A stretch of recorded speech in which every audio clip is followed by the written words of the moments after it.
Waxaan dhammaanteen dareemaynaa inay nolosha caqabado badan tahay, waxaase mar walba laga maarmaan ah inaad xusuusnaatid halganka aad maanta ku jirto.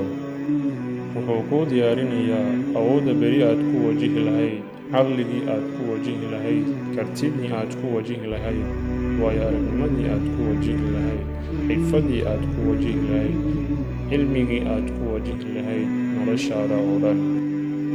Waxaa ku socda dhisme loogu talagalay in adduun weynuhu dugsado oo mid walba uu yimaado uu wax ka qaato, wax ka barto.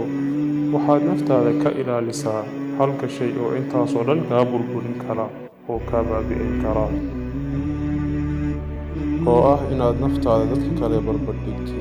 Waxaan kuu sheegayaa, dayaxa iyo qoraxduba way iftiimaan, mid walbana xilli ayuu leeyahay.